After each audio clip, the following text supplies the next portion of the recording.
आप लोग बेदार हैं ना, तो बेदार रहिएगा तब हम भी बेदार रहेंगे, वरना कब्रिस्तान मत बनाइएगा, वरना हम भी कब्रिस्तान चले जाएंगे। तो बेदारी के साथ आप लोग बैठे, क्योंकि आप किसी और की महफिल में नहीं, रसूल पाक की महफिल में। और इस महफिल को हल्के में ना लेना, ये महफिल वैसी महफिल नहीं, बल्कि मैं कहता हूं कि 12 महीना जितनी भी महफिल लोग मनाते हैं, 12 महीना यानी एक साल जितनी भी महफिलों का इनेकाद होता है, उन तमाम महफिलों के सरदार का नाम ये महफिल है। क्योंकि ये महफिल किसी और की महफिल नहीं, इमामुल अंबिया की महफिल है। और जब रसूल करीम सबसे आला, तो उनकी महफिल भी सबसे आला। आप सबसे आला महफिल में बैठे, आदना महफिल में नहीं बैठे। बाकी जितनी भी महफिल का इनेकाद होता है वो नबी के सदक़े में। और अगर कहा जाए तो वजह होगा कि कायनात बनी नबी के सदक़े में।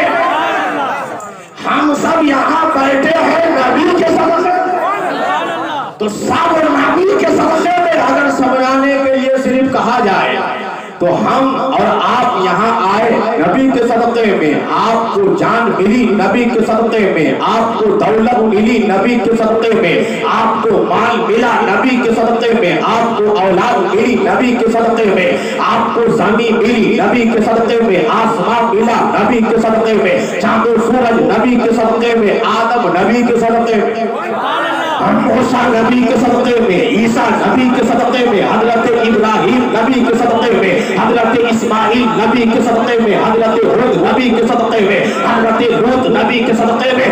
मुख्तसर ये है प्यारे कि हमें जान मिला नबी के सदक़े में, तो जान बना नबी के सदक़े में।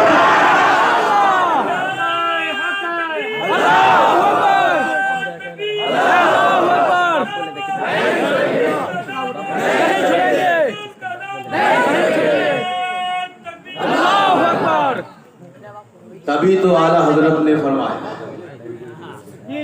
वो जो ना थे तो कुछ ना था, वो मतलब नबी। वो जो ना थे तो कुछ ना था, कुछ ना था। जो लोग एतराज करते वो भी ना था। वो जो ना थे तो कुछ ना था, वो जो ना हो तो कुछ ना हो। क्या मतलब ये हुआ कि अगर नबी नहीं रहेंगे तो कुछ नहीं रहेगा। पता चला नबी है, पता चला नबी है। वो जो ना थे तो कुछ ना था, वो जो ना हो तो कुछ ना हो। अरे जान है वो, जान की जान है तो जान है तो जहान है। बोलते रहिएगा। हाँ, मेरी आदत नहीं है कि बार बार बोलो कि बोलो। नहीं, आपको बोलना है, इसकी नौबत ही नहीं आएगी। हम नहीं बोलवाएंगे, हम बोलने आए, आप सुनने आए ना। बोलूंगा मैं, सुनेंगे आप, और अच्छा लगेगा तो सुभान अल्लाह, है ना। उसमें आपको बोलना है, वरना मैं बुलवाता नहीं, आपको बोलना है खुद से। 12 अल्लाह ताला आपके शौक को और ज़ौक़ को सलामत रखे। तो वो जो ना थे सब नबी के सदक़े। और अगर कहा जाए मिलाद की महफिल है, एक शेर सुना दो। मिलाद की महफिल में एक शेर कहते हैं कि उफ़क़ के सुर्ख़ होठों पर कभी लाली नहीं होती। उफ़क़ ऊपर आसमान, उफ़क़ के सुर्ख़ होठों पर कभी लाली नहीं होती, न होता गुंबद खज़रा तो हरियाली नहीं होती। उफ़क़ के सुर्ख़ होठों पर कभी लाली नहीं होती, न होता गुंबद खज़रा तो हरियाली नहीं होती।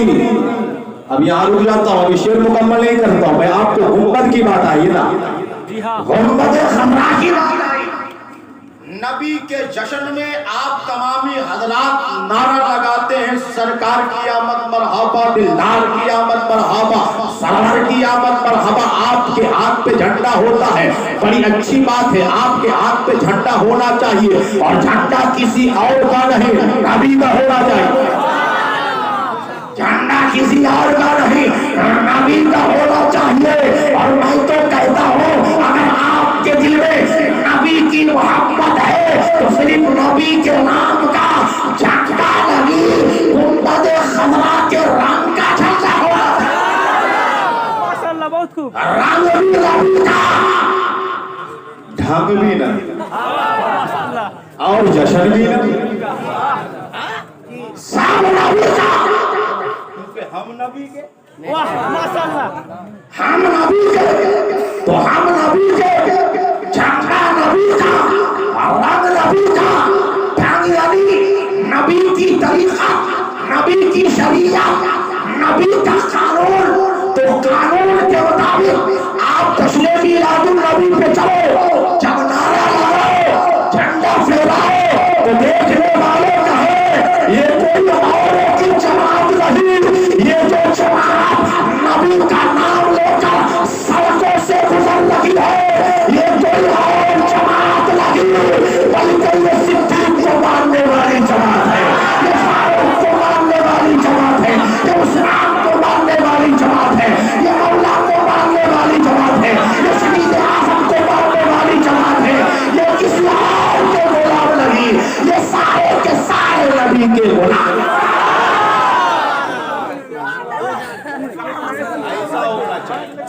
सुभान अल्लाह, नबी का गुलाम जा, मगर मामला थोड़ा उलट है, उलट है ना भैया।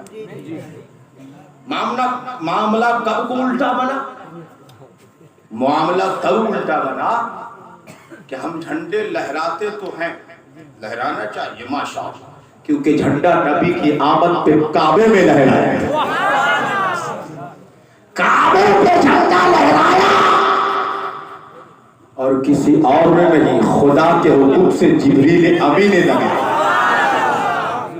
खुदा के हुक्म से जिब्रील अमीन ने लगाया, मशरिको मगरिब में भी लगाया।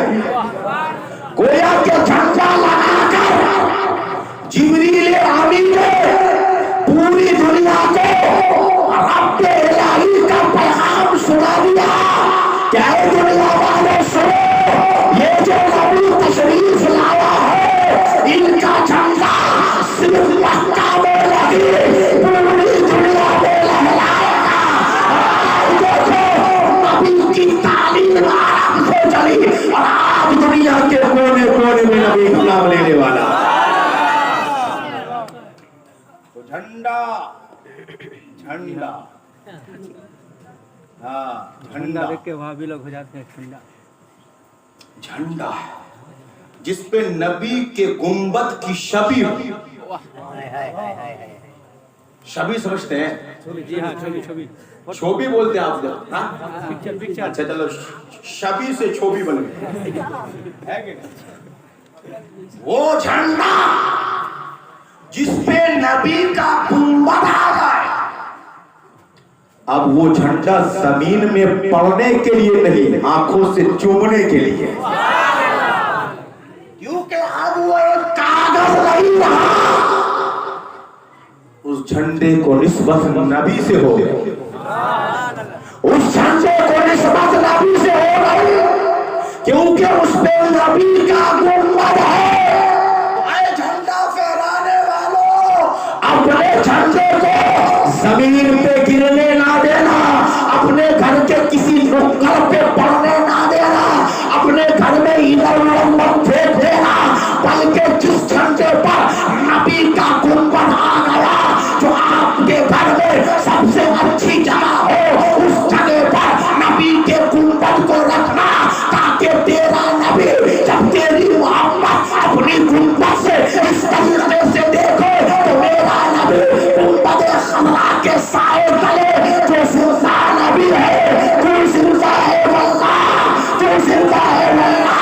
मेरे चश्मे आलम से छुप जाने वाले